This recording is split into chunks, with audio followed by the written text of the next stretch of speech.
Bonjour et bienvenue à la critique exigeante. Pour ce premier épisode des segments incontournables. Qu'est-ce que ce segment-là et qu'est-ce qu'un incontournable?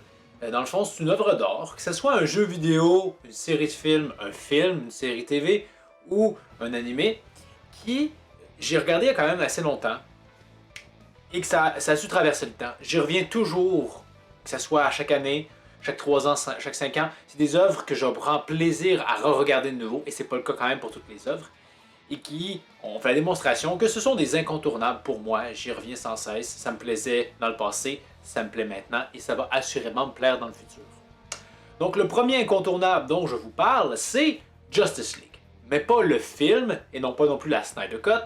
Justice League, le dessin animé des débuts des années 2000. Qu'est-ce que ce dessin animé-là? C'était, si on veut, la culmination du DCU, avant même que le DCU voulait imiter le MCU. Hein, c'était, si on veut, la suite directe à Batman The Animated Series, qui avait cartonné, et Superman The Animated Series, qui avait bien fonctionné, mais à un moindre écart, probablement à cause que c'est un peu moins sombre, moins edgy. Donc, vraiment, ceux derrière cette série-là ont su faire leurs armes lors de ces deux premières séries-là et nous livrent une version peaufinée de leur travail qui atteint des sommets, à mon avis. Fait à noter, j'avais écouté cette série-là sans avoir vu au préalable. J'avais vu un peu de Batman The Animated Series, mais aucunement Superman, et ça ne nuit vraiment pas à l'expérience. Et justement, allons-y dans les détails quant à pourquoi, pour moi, c'est un incontournable. Je vais essayer d'avoir quand même des segments clés qui vont, comme toujours, être en description dans la vidéo. Mais ça va être difficile, tant il y a de bonnes choses à dire. On peut commencer par le chara design et l'animation. Justement, le chara design de cette série-là, je trouve que il est simpliste, mais efficace. Et ce mixte-là fait que pour moi, pour beaucoup des personnages dans cette série-là, on a un peu leur chara design définitif, la version la plus efficace. Et c'est presque déprimant parce que je me dis que j'ai déjà vu le mieux que je pouvais voir de ces super-héros-là, puis que tout ce que je vais pouvoir voir dans le futur va forcément être en décode de. Parce qu'on va prendre quelques exemples, et je vais quand même essayer de donner beaucoup d'exemples à travers la vidéo. Je pense que ça va rendre le tout plus intéressant pour vous comme pour moi. Par contre, il y aura forcément des spoilers quand je parle d'un moment clé d'intrigue, donc c'est à vos risques et périls. Donc, si on peut commencer avec Superman, son chara design, on va mentionner par contre qu'au début de la série, ils ont essayé de comme le vieillir un peu par rapport à The Animated Series. On avait l'impression d'avoir un peu un papy Superman, c'était pas réussi. Heureusement, ils vont corriger le tir pour avoir, à mon avis, vraiment un design de Superman diablement efficace. Je veux dire, il donne l'impression d'être balèze et c'est important. Superman est censé être l'un, si c'est pas le plus fort des super-héros. Il a l'air de bien représenter un idéal de justice, donc il parvient vraiment bien à vendre le personnage. De la même façon, Batman est une version peaufinée de Batman The Animated Series, design très efficace qui donne bien l'impression que Batman est aussi balèze, mais qui est une créature plus sombre et ténébreuse que Superman pourrait l'être. Ces deux pièces du même. Il y a un effet miroir qui est intéressant ici. On peut en souligner rapidement aussi Wonder Woman, son design dans la série. Là, j'ai des bémols. Je vois pas pourquoi on avait tant besoin de mettre de l'avant ses jambes. C'est peut-être un peu trop sexualisé à mon goût, mais c'est pas tant problématique. Et tous les autres membres de la Ligue des Justiciers sont aussi très bien faits à mon avis, notamment ceux qu'on connaissait moins, comme par exemple Girl, je ne la connaissais pas du tout, de Martian Hunter non plus. Des designs toujours simples mais efficaces. Et dans d'autres registres, on peut en parler, Lex Luthor, simple mais très bien fait, Darkseid pareillement, et je vais revenir par rapport à ces personnages-là, et je vais aussi revenir quand même par rapport, plus en détail par rapport au Joker, mais son design dans cette série-là est incroyable, surtout que de mémoire dans Batman The Animated Series, je sais pas trop pourquoi, mais à un moment donné, il change radicalement son design. Et le Joker fait flipper, mais pas pour la bonne raison. C'est juste qu'il a pas l'air d'être humain. Il a même pas l'air d'appartenir à cette série-là, tant son design est trop différent. Donc c'est vraiment qu'un grand plaisir qu'ils ont repris davantage le concept, son chara design du début de la série, mais qu'ils l'ont peaufiné, faisant en sorte qu'on a un Joker qui fait flipper à travers son design, mais ce coup-ci pour les bonnes raisons. Et maintenant on peut enchaîner avec l'animation en général. Souvent dans des animés japonais, il y a des moments où le budget est mis à la hausse. Il y a des éléments, des scènes qu'on va re-regarder parce que c'est juste à ce point-là bien fait. C'est pas tant le cas dans Batman The Animated Series. Dans Justice League, excusez. C'est pas tant le cas dans Justice League. C'est toujours quand même très bien. Mais il n'y a pas de moment de haute voltige à mon avis. Et pour compenser, il n'y a pas de moment où c'est très dégueulasse. C'est assez stable, standard, mais je pense que généralement c'est souvent ça dans les productions américaines. Et on peut maintenant embarquer avec histoire et personnages, ce qui était vraiment pour moi la force de cette série-là. La série, elle est en deux temps. On a sa première partie, puis on a le segment Unlimited. Pour la première partie, on n'a pas tant une histoire en tant que telle. Il y en a une qui sera révélée un peu à la fin, mais que c'était quand même assez subtil. On a l'avantage des segments, des petits arcs de 2 à 3 épisodes, mais qui laissent place à des idées super intéressantes. Comme par exemple, je pense à cet épisode-là où Superman se fait tuer, mais en réalité ce n'est pas le cas. Il a simplement été envoyé très loin dans le futur et il se retrouve dans un monde post-apocalyptique où le seul humain restant est Vandal Savage, qui a réussi son objectif d'éliminer la Ligue des Justiciers, mais que son plan s'est retourné contre lui et a exterminé toute la race humaine sur la planète. Et qu'avec Superman, il faut qu'il trouve un moyen de remonter le temps pour empêcher que ça se produise. C'était vraiment, je trouve, une idée intéressante qui mettait bien de l'avant le personnage de Superman dans un contexte où au début il n'a pas ses pouvoirs. Ça mettait bien aussi de l'avant le personnage de Vandal Savage. Et dans le présent, on mettait aussi bien de l'avant le deuil que les personnages vivaient par rapport à la mort de Superman, notamment Batman. Donc, même si cette première saison-là n'avait pas comme une histoire qui progressait clairement, ces petits arcs-là étaient, je vous dirais, à peu près tous intéressants. Vraiment, chapeau là-dessus. Mais c'était surtout à travers ce premier segment-là, c'était l'évolution des relations entre les personnages. Parce que Justice League commence et la Ligue se forme justement devant la menace, devant la nécessité d'avoir une alliance de super-héros pour faire face à des menaces qui le nécessitent. Et ainsi, on voit la relation entre ces personnages-là croître. Et c'est vraiment ça qui fait avancer cette série-là. Je peux en parler rapidement aussi, c'est un bon point pour moi dans la série et c'est justement assez présent dans cette première partie-là. J'adore toujours, vous le savez, quand il y a des amourettes dans mes séries, et il y en a ici. La relation la plus savoureuse, à mon avis, c'est bien évidemment celle entre Green Lantern, qui, je précise, là c'est pas Hal Jordan, on a pris Jon Stewart, un excellent choix je trouve. Hal Jordan aurait peut-être fait un peu trop doublon avec The Flash, parce que je pense que les deux aiment quand même un peu craquer des jokes. Jon Stewart, avec son ton plus sérieux, fait, je trouve, mieux le café, il donne quelque chose que l'équipe n'avait pas déjà, donc ça c'est bien.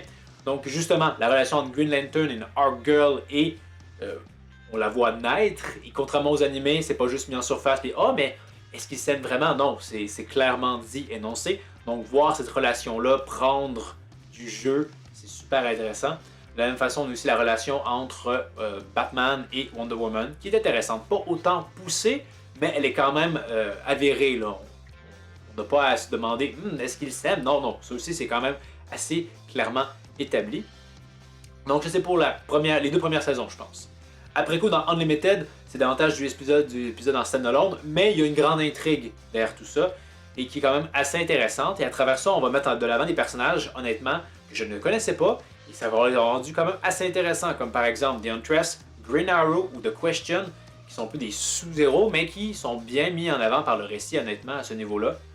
Donc c'était aussi, Unlimited n'est pas plus désagréable que l'autre, c'est 2 façons différentes, c'est d'une certaine richesse d'un certain point de vue. Et on peut parler maintenant peut-être des personnages, parce qu'ils sont au centre du récit. Donc comme je vous disais, je trouvais que le character design faisait super bien le café, mais les personnages sont aussi super intéressants. Je veux dire, Batman est dans la suite logique de Batman Limited Series. Ils ont bien compris l'essence du personnage de Batman. On le verra plus tard dans des moments touchants de la série. Mais il faut aussi bien évidemment que je revienne sur le Joker. Et aussi tous les doubleurs. C'est du doublage, je les connais au début, le doublage français. Puis après coup, quand j'ai redécouvert la série dans son entièreté, c'était le doublage anglais. Et là-bas, c'est vraiment du numéro unos. Et pour les voix qu'on juge définitives pour les personnages sont là. Kevin Conroy dans le rôle de Batman. Superman, je sais plus c'est qui le doubleur, mais c'est son doubleur qu'on juge définitif. Et le Joker, Mark Hamill. Mais là, le bémol, si on veut, c'est que oui, le character design du Joker est super réussi, oui, sa voix est super réussie. L'enjeu, c'est qu'à un moment donné, je ne sais plus trop pourquoi. Je sais pas comment ça s'explique, là, mais ils avaient plus les droits d'utiliser l'univers Batman. Ils pouvaient continuer d'utiliser le personnage de Batman, mais ils pouvaient pas montrer les méchants de Batman. Donc le Joker, qui avait quelques apparitions, toujours très marquées, toujours très excellentes, éventuellement on ne le voit plus. Ce qui est assez dommage, puisque c'est un des méchants les plus emblématiques de DC, et ils ne peuvent pas l'utiliser. Mais je veux quand même souligner que quand le Joker est là, je pense qu'il est environ 3 fois, puis une fois c'est carrément un peu plus de la figuration, mais quand même mémorable. À chaque fois, il vole l'écran. Mark Hamill réussit vraiment à rendre ce personnage-là menaçant, drôle. C'est tout ce qu'il faut faire pour avoir un bon Joker, grosso modo. Donc, c'est dommage qu'il soit pas plus là, mais quand il est là, c'est incroyable. Je veux dire, l'épisode avec le Flush Gang, si vous savez de quoi je parle, honnêtement, c'est savoureux. Ça se regarde en boucle et en boucle, tellement que c'est excellent, honnêtement. Également, on peut aussi parler d'autres personnages. Lex Luthor, comme je vous le dis, il est vraiment bien fait. Pour moi, encore une fois, c'est sa version définitive. Et vous savez, je parle souvent de petits segments tout simples, mais qui parviennent tellement à mettre en valeur un personnage, plus que parfois certaines séries font, mais arrête pas de se planter la gueule. Et l'exemple que je vais donner à ce niveau-là, c'est le fameux épisode des Injustice Lords, donc cette Ligue des Justiciers dans un univers parallèle qui vient remplacer celle qu'on connaît parce que eux sont prêts à tuer les vilains au besoin. Et ainsi, dès le premier reportage TV devant ces imposteurs, Lex Luthor conclut l'épisode en disant que It's not them. C'était tout simple, mais rien qu'avec ça, on mettait de l'avant la vivacité de Lex Luthor, qui est pas bête. Lui, au premier regard, il sait que ils ont été remplacés, ce n'est pas eux. J'avais vraiment bien aimé cette petite mise en valeur du personnage. Super simple, mais si efficace. Également, il faut que j'en parle aussi parce qu'il m'a vraiment beaucoup marqué, parce que c'était mon premier contact avec ce personnage-là également dans l'univers DC, Darkseid. Encore une fois, on comprend moins bien pour ce personnage-là, par exemple, si on n'a pas vu Superman The Animated Series, mais ça change pas qu'il est hyper classe, charismatique et terriblement fort menaçant. Des bonnes caractéristiques chez Darkseid. C'était vraiment super plaisant à voir, même s'il n'avait le droit qu'à 2 apparitions. Mais en même temps, vu que c'est quand même un gros méchant, c'est parfait comme ça, faut pas non plus trop l'utiliser. Mais vraiment, un autre personnage mémorable. Et en fait, à peu près tous les personnages sont mémorables. Je trouve qu'il y avait par exemple peut-être le Martian Hunter, qui par sa nature plus stoïque, semblait... On dirait qu'il savait un peu moins quoi faire avec ce personnage-là, puis qu'il était moins mis de l'avant. Mais il était quand même bien. Et c'est ça l'enjeu. Il n'y a pas de mauvais épisodes dans cette série-là, honnêtement. C'est juste à ce point-là, je trouve, de qualité. On exploite tellement de personnages différents, de trucs différents. Et je pourrais peut-être conclure sur le fait que, surprenamment, cette série-là peut aussi être très émouvante. Des moments... Ce qui est plus plaisant dans cette série-là, c'est pas tant voir des héros péter la gueule à des méchants. Pas tant que ça. En fait, c'est vraiment le drame qui, je trouve, est le point le plus intéressant dans cette série-là.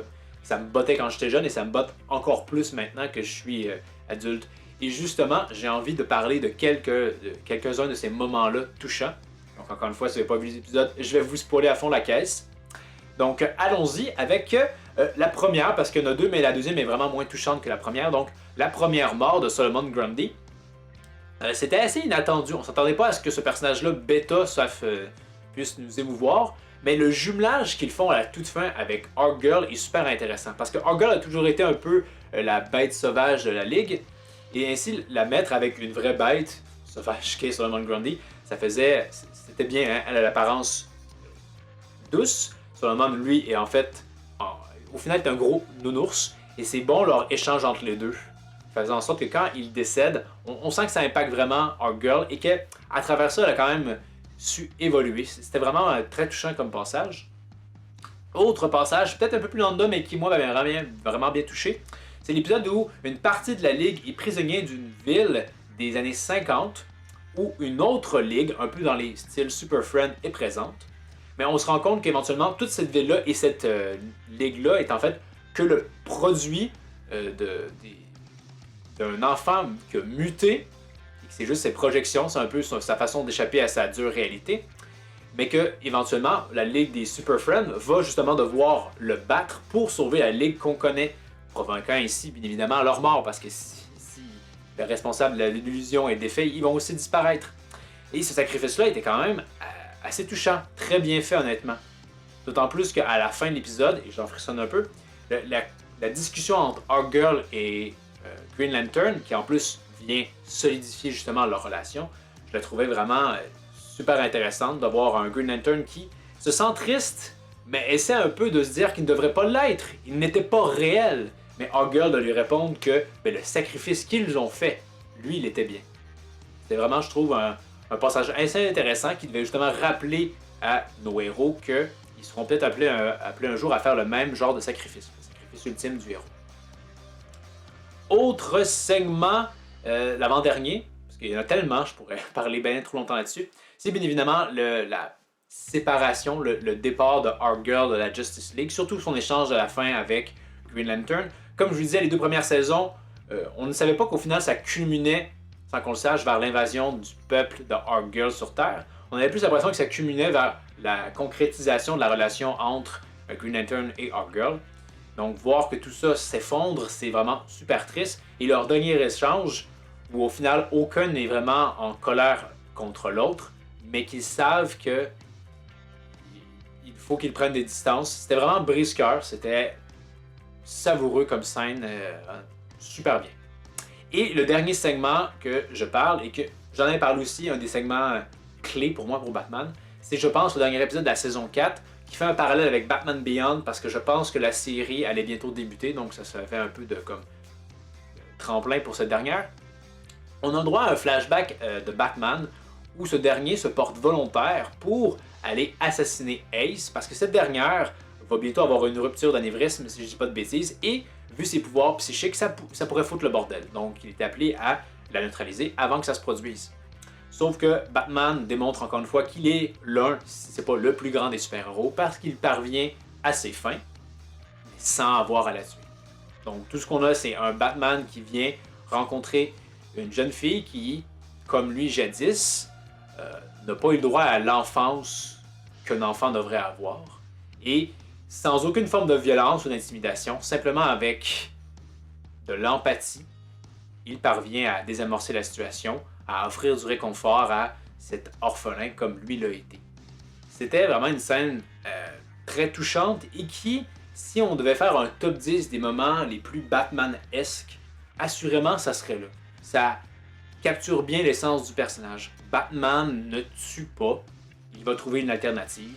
Batman est versatile comme héros, que ce soit quand il faut battre des adversaires puissants ou quand il faut trouver une autre avenue pour résoudre les problèmes. Donc c'était vraiment un passage assez touchant. D'ailleurs, petit parallèle intéressant, Ace, ça va être le nom que Batman, Bruce Wayne vieux, va nommer son chien. Donc, un bel honneur à cette jeune fille qui l'a malheureusement su réconforter mais pas pu sauver. Donc, ça conclurait globalement mon avis sur Justice League. Donc, j'espère avoir pu vous transférer la passion que j'ai pour cette série-là. Je l'ai découvert quand j'étais adolescent. Et là, ça fait... J'ai pas envie de me virer trop, là, mais de 15 à 20 ans plus tard, et ça me botte toujours autant. Je veux dire, je tourne cette vidéo-là, puis j'ai juste envie de fermer la caméra puis d'aller écouter des extraits tant que j'ai envie de regarder à nouveau cette œuvre de qualité. Donc, si vous la connaissiez, qu'est-ce que vous pensez de la série? Est-ce que c'est moi qui est vraiment juste aveuglé par ma nostalgie, ou est-elle vraiment de qualité? Donc, faites-moi en part dans les commentaires. Donc, comme toujours, merci d'avoir regardé. Pour la prochaine critique exigeante, on est rendu à ce chapitre 74 de Dragon Ball Super, donc est-ce que Vegeta va être en mesure de faire quelque chose? Et si oui, est-ce que ça va être logique? À voir. Donc, comme toujours, encore une fois, n'hésitez pas à vous abonner, aimer la vidéo, en regarder d'autres, vous abonner, et je vous dis à la prochaine critique exigeante. Was it all a lie? I love you, John. I never lied about that.